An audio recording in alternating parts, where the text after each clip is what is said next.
শীত মানেই কিন্তু গরম ভাতের সাথে বেগুন ভাজা, এটা হোক সকালে কিংবা দুপুরে অথবা রাত্রে। আমার কিন্তু 3 বেলা গরম ভাতের সাথে যদি এরকম মুচমুচে বেগুন ভাজা হয় তাহলে তার কিছুই লাগবে না। আর এই বেগুন ভাজাটা কিভাবে মুচমুচে থাকবে সেটাই আপনাদের মাঝে আজকে শেয়ার করব।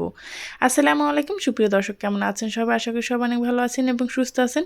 বেগুন তো আমরা সবাই ভাজতে পারি, কিন্তু এই বেগুনটা ভাজার পরে ঠান্ডা হলেও মুচমুচে থাকবে এবং ভিতরটা থাকবে নরম। ভাতের সাথে মুখে দিলে মিলিয়ে যাবে, এতটা মজা হয়।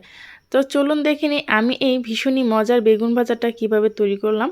আর এই বেগুন ভাজাটা কিন্তু সাদা ভাত, রুটি, পরোটা, পোলাওর সাথেও আপনারা এটা সার্ভ করতে পারবেন। তার জন্য প্রথমে লাগবে একটা বেগুন। আমি এখানে গোল সাইজের বেগুনটা নিয়েছি। ভেজে খাওয়ার জন্য বেগুনটা এরকম গোল নিলেই বেস্ট হয়। আমি এই বেগুনটাকে ভালোভাবে কেটে ধুয়ে পরিষ্কার করে নিয়েছি। পানিটাকে কিন্তু খুব সুন্দরভাবে ঝরিয়ে নিয়েছি। বেগুনটা কিন্তু একদম শুকনা। এখন আমি এখানে দিয়ে দিচ্ছি মরিচ গুঁড়ো, হলুদ গুঁড়ো, স্বাদ মতো লবণ, সাথে আমি এখানে দিয়ে দেব জিরা এবং ধনিয়া গুঁড়ো। এর ভিতরে দিয়ে দেব কিছু পাঁচফোড়ন গুঁড়ো। পাঁচফোড়নের গুঁড়োটা অবশ্যই দেবেন, তাহলে কিন্তু এই স্বাদটা বহুগুণে বেড়ে যাবে পাঁচফোড়নটা যখন দাঁতের নিচে পড়বে। তার সাথে আমি এখানে দিয়ে দিচ্ছি অল্প পরিমাণ চালের গুঁড়া। এই চালের গুঁড়াটা দিয়ে ভালোভাবে এখন হাতের সাহায্যে মিক্স করে নেব। এভাবে করে আমি নেড়েচেড়ে ভালোভাবে মিক্স করে নিচ্ছি। চালের গুঁড়াটা কিন্তু অবশ্যই দেবেন। আর দেখতেই পারছেন আমার এখানে বেগুনটা কিন্তু একদম শুকনা শুকনা, একদম কিন্তু ভিজে যায়নি।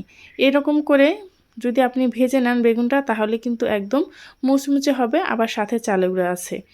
তার জন্য প্রথমে আমি এখানে কিছু পেঁয়াজ আর শুকনো মরিচ টেলে নিলাম। পেঁয়াজটাকে বেরেস্তা করে নিয়েছি বেগুন ভাজার সাথে খাওয়ার জন্য।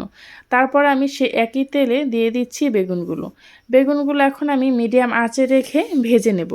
প্রথমে আমি 2 থেকে 3 মিনিট ঢাকনা দিয়ে এটাকে ঢেকে ভেজে নিচ্ছি। দেখতে পারছেন ঢাকনা দিয়ে ঢাকলে কি হবে, ভেতর থেকে বেগুনটা একদম নরম হয়ে যাবে আর উপর থেকে ক্রিস্পি থাকবে। মিডিয়াম আঁচে এটাকে ভেজে নেওয়ার জন্য আমি আবারও কিন্তু ঢাকনা দিয়ে এভাবে করে ভেজে নিচ্ছি। দেখতে পারছেন কতটা সুন্দর আর কতটা পারফেক্ট হয়েছে। আর উপর থেকে যে ক্রিস্পি সেটা কিন্তু দেখেই বোঝা যাচ্ছে।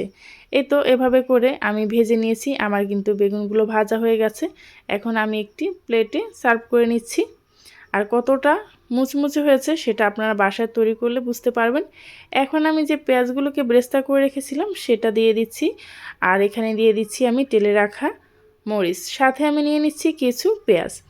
এই বেগুন ভাজাটা যদি আপনি গরম ভাতের সাথে রাখেন তাহলে আপনার আর কিছুই লাগবে না। অতিথি আপ্যায়নে পোলাওর সাথেও আপনারা কিন্তু এটা রাখতে পারেন, অসম্ভব মজা হয় খেতে। আমি তো এটা গরম ভাতের সাথেই খেয়ে নিয়েছি, আর খেতে যে কতটা মজা হয়েছে সেটা আপনাদেরকে কি বলবো। বাসায় তৈরি করলে বুঝতে পারবেন কতটা টেস্টি হয়। আমার এই বেগুন ভাজার রেসিপিটা যদি আপনাদের কাছে ভালো লেগে থাকে তাহলে প্লিজ চ্যানেলটি সাবস্ক্রাইব করে পাশে থাকা বেল আইকনটা ক্লিক করে রাখবেন। যারা ফেসবুক পেজ থেকে দেখছেন চাইলে পেজটি ফলো দিয়ে আমার সাথেই থাকতে পারেন। এরকম সহজ সরল ভিডিও আপলোড করা মাত্রই আপনার কাছে নোটিফিকেশন পৌঁছে যাবে। আল্লাহ হাফেজ।